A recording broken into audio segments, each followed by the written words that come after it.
Yeah, hey everybody, this is Ian from Mindful Marketplace, and in this video we're going to look at how to create a private podcast using transistor.fm. If you hear a bunch of dogs barking in the background, you'll have to excuse the fact that the three dogs that I'm living with are triggered by the dog across the street roughly at 11:30 just about every night, and we're about 5 minutes away from that now. So anyway, without further ado, here is the really simple process for using the transistor.fm podcasting platform to build a course community or to teach courses on your community with a very audio first centric model. So, um, as you'll see here, there are well, you can see three podcasts here. The third looks like it's cut off by my screen recording software, but one of them is a free, or excuse me, is a public podcast that I just actually created today on March 4th on the transistor.fm platform. And here is the salient example that we want to cover in this little walkthrough because it's a private podcast. And essentially, what this allows you to do is set up a course that you can deliver. Well, let me restate that. It allows you to do a lot of different things with respect to private publishing audio. So you can publish, let's say, a members only audio for your community. You can publish a sort of a weekly CEO message from you to your employees or your virtual assistants or your outsourced agents, whatever your partners, your peers, whatever it is that your unique situation may be. You can do all sort. You can have a members only podcast that you're charging a fee for, which is quite popular these days with some of the bigger podcasters. I'm sure some of you are familiar with private podcasting in that sense. Like there'll be a public feed, and then there'll be a secondary feed, which is private, and you have to pay to access it. So that's kind of the model that we're looking at here, although the slight spin on this approach that we're looking at doing at, or let me restate that because that was a bunch of words that came out wrong. The approach that I am most pushing for in my business with a couple of my partners is moving our entire course delivery mechanism to an audio first or an audio centric style publishing platform. And the reason for that is if you look at, let's say, for example, our Podia store, right, which is partners.mindfulmarketplace.com. I have a shit ton of courses, probably 30 that are PDFs and videos and, and all these sort of different, some audio. But essentially, what happens in my experience is that the more friction that you put your students, your users, your clients, your subscribers through to access your content, the harder it is, really, or the less likely they are about actually finishing the courses. And that's really important to me when creating content in a in a cohort style structure, right? So I want people who are taking the course to actually want to log back into the LMS or want to open, the emails that have the lessons in them, et cetera, et cetera. And I find that very challenging, and I have for quite some time, even though I'm quite proud of the content that we put out.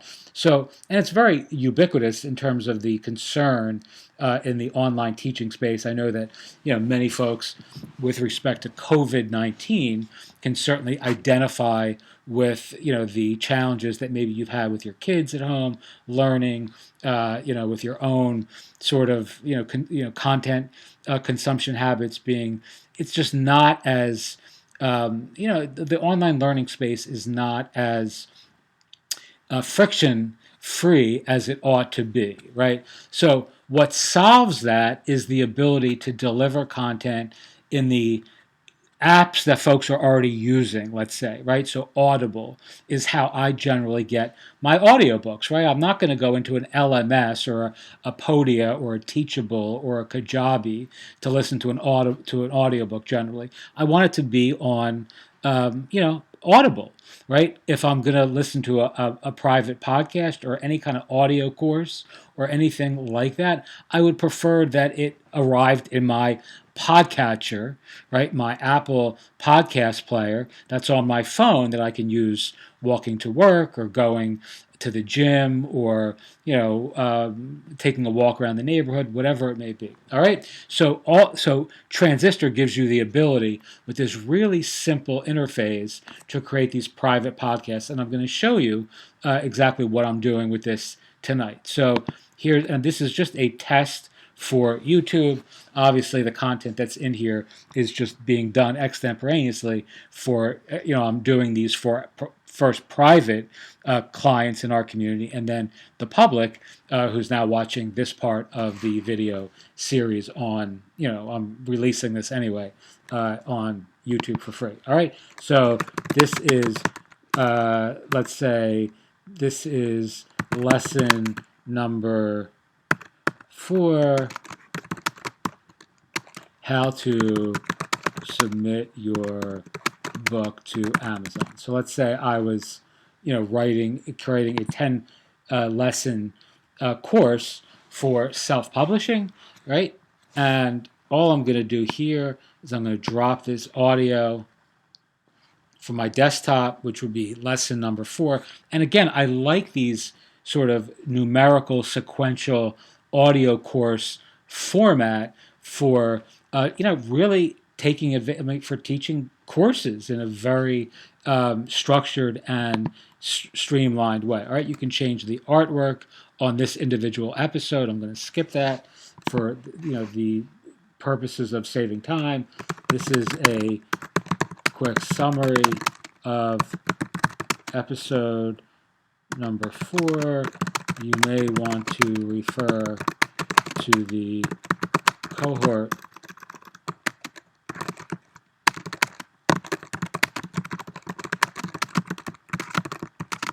and then you can have a link, let's say,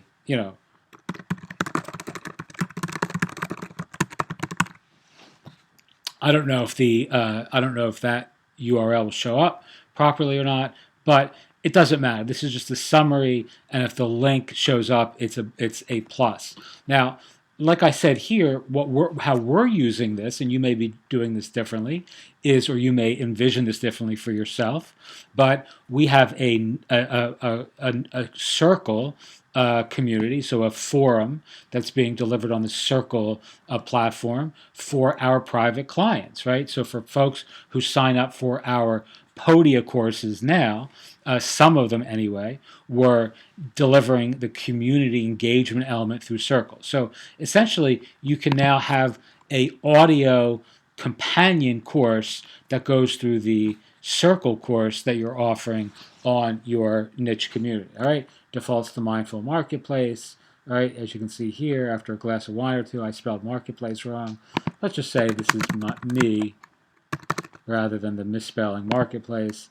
And now, you might tag this with some keywords for surfacing or visibility. But again, this is private, so that's not really an issue here. All right, season number 1, episode number 4. So these are being sequenced, I believe, by dint of Transistor's, internal numbering system. All right, and here's where you could actually put those links that I was referring to here that probably won't show up, right? So I could take this again from the summary, and now I could hyperlink that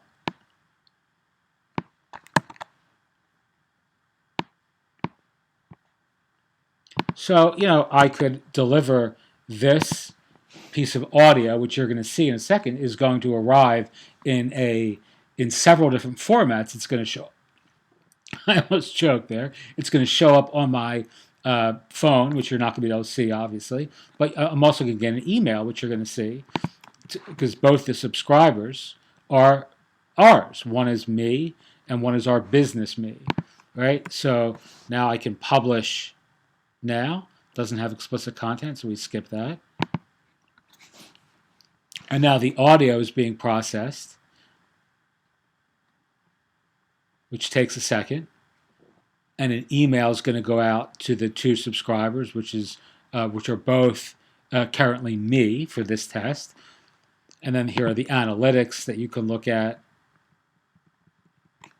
which are really pretty. I mean, the whole selling point of Transistor to me is not only the ease of use and the really beautiful design, but it's just very easy to use, right? So I've now experimented with a couple different publishing platforms for podcasts, not for private podcasts, not for public podcasts. So for monetizing a podcast or monetizing audio content, right? And what I'm finding is that the vast majority of the ones that I've used, with the exception of a couple, they're just not inviting, right? They're not the design is just not appealing, and I think that disincentivizes me as a creator from wanting to actually work in the back end environment that you need to succeed, right? So here's that episode. You can see here it's been published. Now if I go back, you can see I can embed the player, and you'll hear this is just me talking. Okay, I'm going to stop that. Audio number 2. Here's a dark theme, right? And here's how you would copy this embed code, so you can change the visual display of the player. All right, and so now in my podcatcher on my phone, my Apple Podcasts app, this new lesson is going to be ascendant as the most recent. I'm going to have that automatically with a notification that I have a new podcast available in this course. Now, if you're delivering 10 days worth of sequential audio and you want to use a podcast, you want to use a podcatcher like your Apple Podcast, app, that's a really effective way of reducing friction, right? So now I've gotten this email, new podcast is available. You can see that here. This was sent from Transistor to me, right? I'm in my Gmail account now. Here's the episode we just created. You can play this episode in the browser, or you can click on this and it'll take you to your favorite podcast listening app. Although in this case we're on a desktop or on a laptop. I'm on a MacBook, not on a phone. So we want to try. Let's go to the browser, and now you can see this is a dedicated landing page for this one particular episode that we just recorded. And I also have all the episodes now that I've recorded. So you also have this like course LMS style setup with a completion metric. So this tells me that I finished this today. I listened to this one today. This is not yet listened to. This remains unlistened to. So you also have this really personalized. This is just for my email address, right? Every one of your subscribers gets a dedicated landing page just for them with their own stats and their own, the audio is consistent for everybody, of course, but they have their own customized page that goes out to their email address with their own, completion rates, et cetera, et cetera. All right, so this is really just quite a beautiful way of monetizing your content, your community. And again, if you're somebody who is teaching a course on Circle, or you're trying to use something like your Circle community as a course LMS, I can't think of a better way of doing that than using a audio first, podcast first style approach, because again, you're reducing the amount of things that folks need to log into to access your content and your community. So they only need a phone, a web browser and their Circle community, right? And now they have the courses and the engagement and the interactivity that comes with or comes from having all this available in your niche community. So I'm really super excited about using this model for our own brand of business. Like I said, I just signed up. I signed up for Transistor about a week ago, not really understanding all the reasons why they were worth trying relative to the free podcasting tools that are out there. And I've learned quite a bit in the last week. I mean, I felt kind of silly with some of the questions that I had because I was somewhat confused about why one would want to pay for podcast software or publishing platform rather than just use the cacophony of free options that are available. And when it comes to private podcasting in particular, there's no question that this is the way to go if you want to build a profitable company going forward in the in the education, online teaching or coaching or consulting or maker marketer and enlightened entrepreneurial spaces. All right, if you sign up for Transistor using our Mindful Marketplace affiliate link, just send me an email, hi@mindfulmarketplace.com, and I'll send you a whole bunch of other stuff that you can use to really create great courses that convert like crazy. I mean, if there's one thing I do know, it's how to create lots and lots of content very quickly in a way that turns strangers into subscribers and subscribers into sales. So I'm happy to help you with that.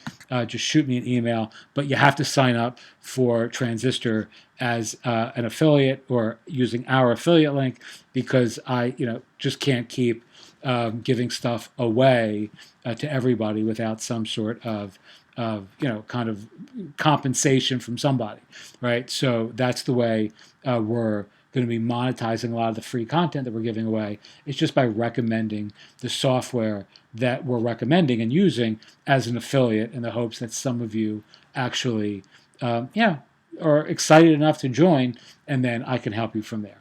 Okie doke. Thank you so much for watching, and as always, have a wonderful day.